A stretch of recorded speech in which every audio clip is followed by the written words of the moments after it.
up, everyone? I'm here with Eric from buypetshrimp.com. And let me tell you guys, we're here at the Aquatic Expo in Charlotte, North Carolina. And when we walked in, one of the first things that caught my eye were these spectacular freshwater shrimp. So I found the guy that knows everything about them, and we're gonna give you guys a little freshwater insight on these freshwater shrimp. So, okay, Eric, thank you so much for talking with me, man.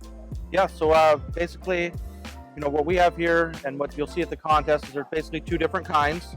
There's Neocaridina shrimp, which are more like your tap water shrimp. Okay. And then Caridina shrimp, which you need special substrate to lower the pH. Okay. RO water that you remineralize. And that's basically the difference between the two of them. A little more color and pattern options with the Caridina. Okay. The Neocaridina tend to be more solid color, red, yellow, orange. And less pattern. Yeah, they have like, basically the only pattern they have is the really pattern, which is color, clear, color. Okay, got it. A lot more pattern variety with the Caridina, but it's a little more involved to get your tank set up. Okay, so I know a little bit about the freshwater shrimps. I've always wanted to keep them and I never have. What is, like, for people that have no clue, like what is the main difference in taking care of Neocaridina and Caridina? So like I said, for like the person that knows nothing, like what are the key so things? Basically what we tell people is, you know, your Neocaridina are what we call tap water shrimp. Now granted, tap water varies from house to house, city to city, state to state. Most people's tap water, if they dechlorinate it, is going to work fine for the Neocaridina. Okay. The Caridina is a little more involved. It's RO water that you're going to need to remineralize. Okay. And special substrate to keep the pH low in your tank. So low pH, and then the mineralization of the water is with a liquid or powder? They make both. Okay. They make both. I like liquid better because it mixes quicker. Okay, this all nice. But yeah, no, a lot of people consider the Caridina to be a harder shrimp. Okay. I don't think they're harder at all. I think they're more involved. You know, once you get your tank set up correctly for them, I think they're just as hardy, if not more hardy, than the Neocaridina. So it's just about keeping those the right points, parameters, the pH, and using the right water, RO water, and adding the minerals to the water. Okay, exactly. So, because I've heard the same thing. I've heard, well, the Cardinias are much more difficult. You know, stay away from those. Start with the Neos first. But okay, interesting to know. Yeah, no, like I said, I don't think they're necessarily harder. It's just more involved to get your tank ready. A little bit more, right? And when you're doing your maintenance, a few more steps. You got to do RO water. You remineralize instead of just hooking up a hose and putting it in your tap tank. water, some drops, and you're good to go. And in terms of feeding these shrimps, what's their staple food? Should they be eating greens? Yeah, so we try to feed a varied diet. Shrimp Envy, which has a booth right over here. Okay. We really like their foods. They're made in the USA. Okay. In Oregon, we feed our shrimp that food. We use the Vin Blizzard food, which is Vin's a breeder that I'm partnered with in Taiwan, and we bring in his shrimp. Excellent. So we use his food as well. Sometimes I'll do blanched spinach. Okay. I think there's probably a few other ones that I toss in every once in a while, but those are my main. They're omnivores. They'll eat. Yeah, well, and they're opportunistic feeders. They will eat each other as well. All right. Yeah, if one's struggling to molt, they become cannibals. Dinner. Yeah, they become dinner. Okay. So. Very cool. And in terms of you know, most of our viewers are saltwater people. Okay. In terms of aquarium size, what tank size are we looking at? That's a good size for somebody that's never had freshwater shrimp to start with. So the good thing about shrimp is obviously they're tiny. Yeah. And they have a very small bio load. These are babies, but these are small. They have a very small bio load. So you could have a 5-gallon aquarium that you could have 100 shrimp in. Perfect. Now for me, for breeding, if you wanted to try to breed them, maybe sell some at your local club, sell them I'd recommend the 20-gallon long. Okay. So it's just got a big footprint. Because shrimp are going to stay at the bottom. They're, you know, a 20-gallon high, they're only going to stay down here in the tank. So you're kind of wasting this whole area up here. Yep. Where a 20 long, they're going to use the whole all tank. That floor space and driftwood that you put in there. Awesome, man. Awesome. And in terms of keeping, you want to tend to keep only one type together, right? So you don't get crossbreeding and then you mess up the patterns. It depends. There are certain kinds, like so with the Neocaridina, if you mix, you know, red and blue and red and yellow, over time they're going to revert back to their wild color. It may take a few generations. Like brownish. Yes, exactly. Okay. The Caridina, it varies. So for example, like the blue bolts, the red Taiwan bees, and the black Taiwan bees, they can all go together in one tank. Okay. And they're just going to produce more of themselves. Even though they'll interbreed, you'll still get more black Taiwan bee, red Taiwan bee, and blue bolts. Still stay true. But if you were to mix something else in there that's not a Taiwan bee, then all of a sudden you start getting browns and everything. All weird funky stuff. Or like red pinto and black pinto. You can keep them together and you just get more red pinto and more black pinto. Okay. Excellent. But a lot of the other ones, you just kind of have to know which can go with which. Which you know, if you mix black and if we have those questions, we're going to go to your website, buypetshrimp.com, and we're going to check that out. Or you can send me an email. We'll send you an email, and you can let us know. If you were to mix Black Galaxy and Pure Red lines, then your offspring are going to look nothing like either of them. It's going to turn to something completely different. Okay, so it's all the genetics in there. Exactly. In terms of temperature, what temperature do we usually keep these freshwater shrimp at? Basically, room temperature is fine. Okay. I just heat my So in shop. the mid-70s, So 70s? yeah. So my shop in the winter, the tanks get high 60s. Okay. In the summer, they're mid 70s. That's fine. They can tolerate cold much better than the heat. Okay. As long as it's a gradual temperature change, like a seasonal temperature Not a change. sudden, right? Yeah, it's not like, you know, if you were to take these home and let's say they were sitting in your air-conditioned car and they're 60 degrees, and you throw them in an 80-degree tank right away, you're gonna same with fish, you know. So as long as you acclimate them slowly, okay, they're pretty good temperature-wise. I wouldn't recommend getting much higher than like 77 or 78 degrees because then they tend to have more bacterial problems, infections, and stuff like that. Okay. But there's a wide range. Okay, well, excellent, Eric. Thank you so much. Maybe, who knows, we might get Andrew to set up a freshwater shrimp tank at the house. But definitely thank you so much for the great information. Really appreciate your time. Yeah, take care.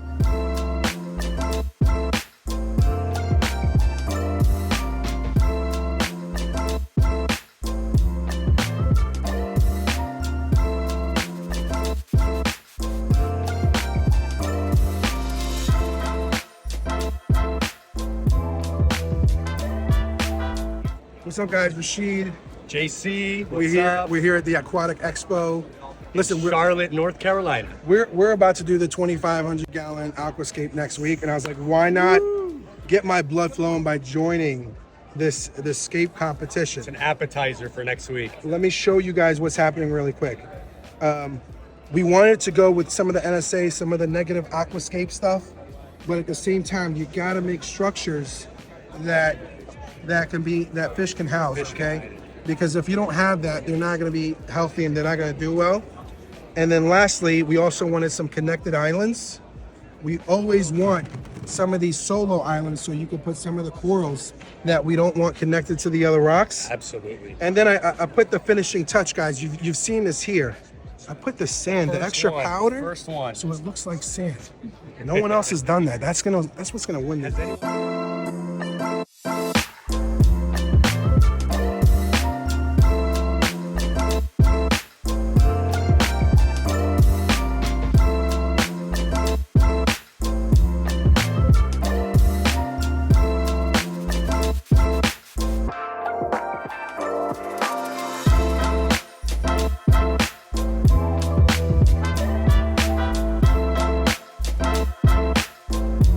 Clearwater.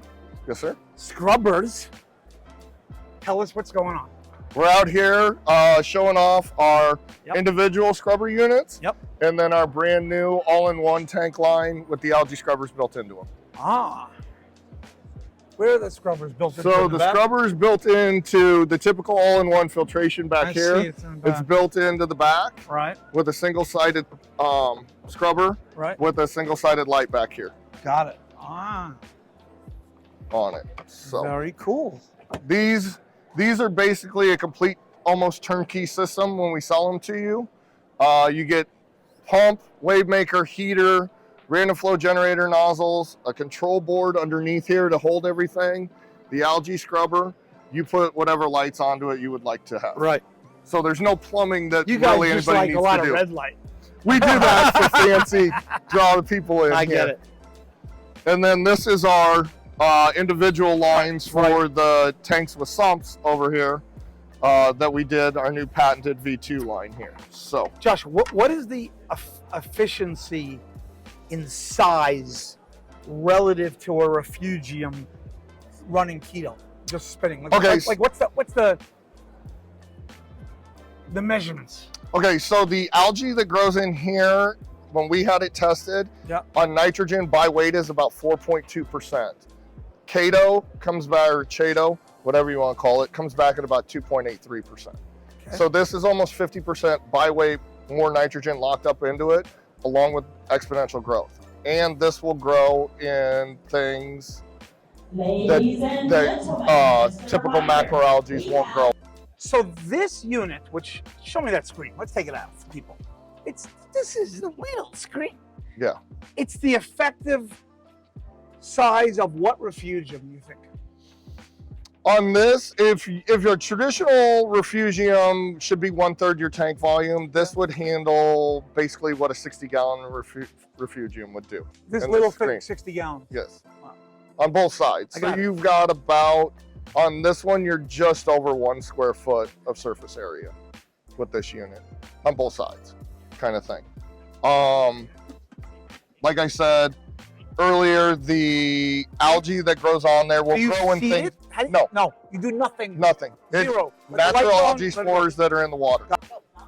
So tell me about the particular algae that grows on this and that little drop of thing and what exactly is happening. Okay, so you're gonna grow from green hair algae to ulva to species like Valonia on this. It's whatever is naturally occurring in your tank.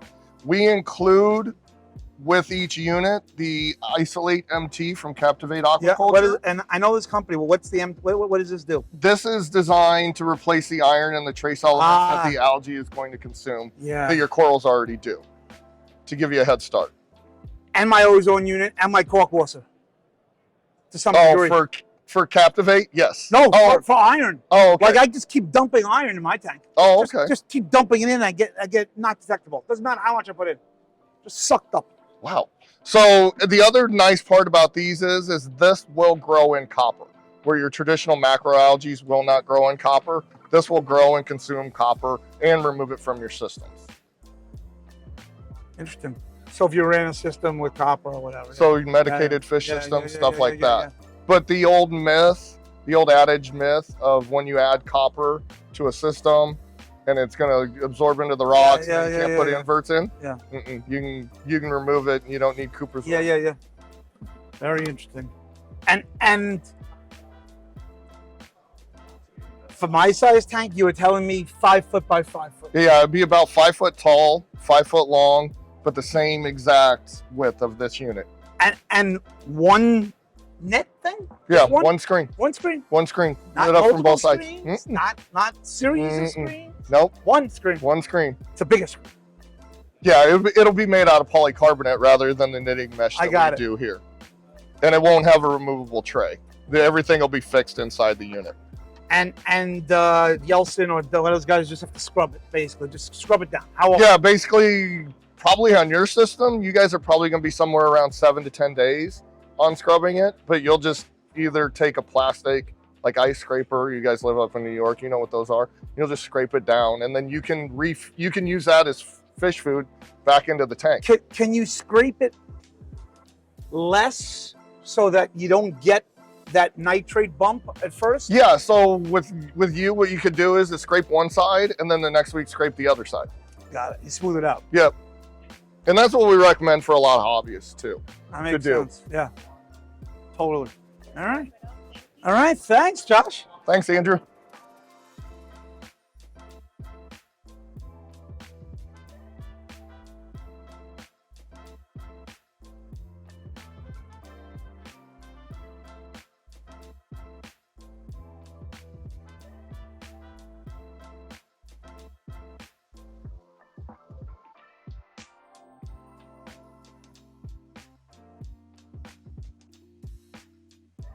I'm here with P&W Harlem, and we're talking about the smallest micro tank in the world. Except this is self-sustaining. So this is a full working system. Yep. This is a 40-ounce micro reef, has a 28-ounce display and a 12-ounce sump. It has covers for evaporation on both the sump and the display so it doesn't evaporate too much. Just like a big system, you'd find a double drain overflow with a full working surface skimming weir, little mini return pump, and areas for filtration as well. Right. So you've got your mechanical filtration. You can put your little ChemiPure packet in there for... Have people put fish in these things or mostly just little corals? So it's mostly designed for corals and invertebrates, but there's some very small fish that don't have swim bladders from like biota that you can fit in these. I got it. Yeah. And the sizes? Here we've got the 40-ounce here. Yeah. This is our 1 gallon. So this one here is an all-in-one style. So just like a big tank as well. Yep. It's got the all-in-one media basket. Yep. Little mini return pump and evaporation covers as well. This one's really good for people who are wanting to get into the hobby as well, that don't have a ton of knowledge and just want to get some basic knowledge of how the equipment works before expanding and getting into a much bigger system.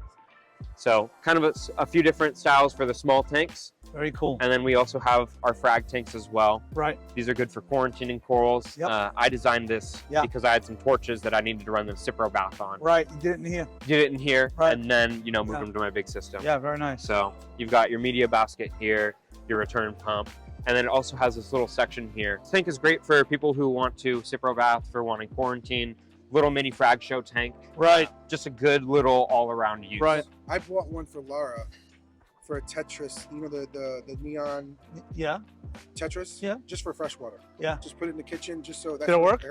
Well, I'm going to get it. So it's going to be a cool way to see it too, because you're going to get to view it from the top down, rather than most tanks you just get to see from the front or the sides. Right. Okay. Yeah, Tetris is Yeah. cool. Thank you guys for stopping by. See you.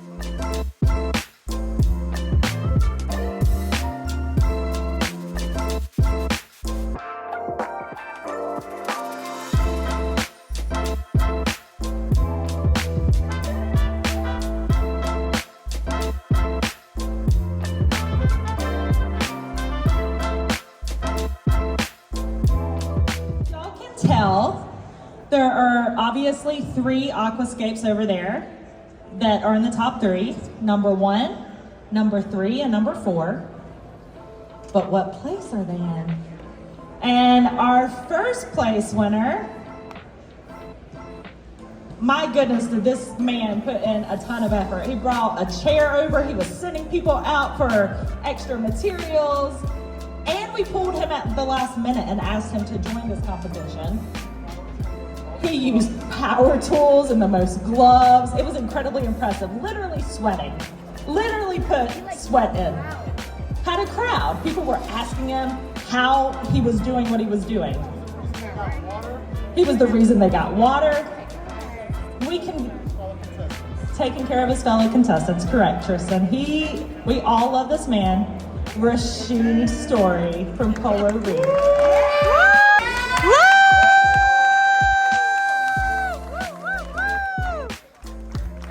I was very excited to see how into this competition everybody got. Every time I looked over here, all I could do was have a huge smile on my face, and I appreciate all the work you guys put in. Everybody at the show appreciates what y'all did. Thank you. We have one more special award.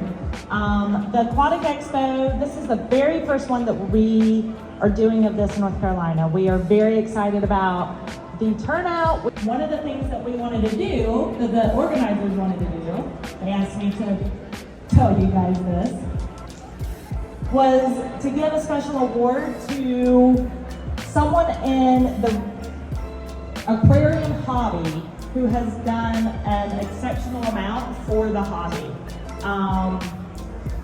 This person that they were looking for was someone who has really committed, has contributed, and has gone above and beyond for not just his own tank and his own animals, but has risen the bar for the entire community of fresh and saltwater hobbyists.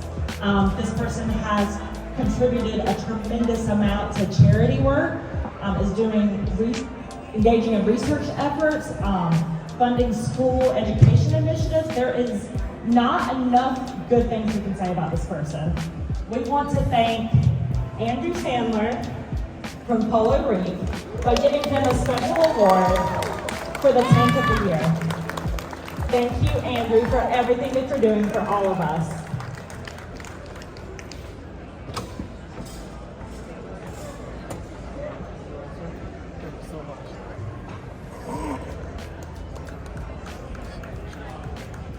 Thank you.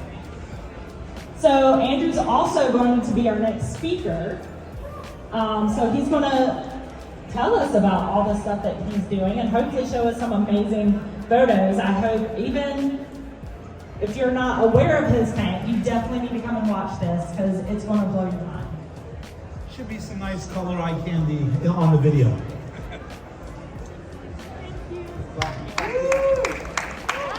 Appreciate it. Some of our hurdles and how we overcame them and things we're working on. PoloReef.com is our website. We're on YouTube, Polo_Reef. We're on Instagram. We sell our merchandise. Everything 100% goes back to charity. So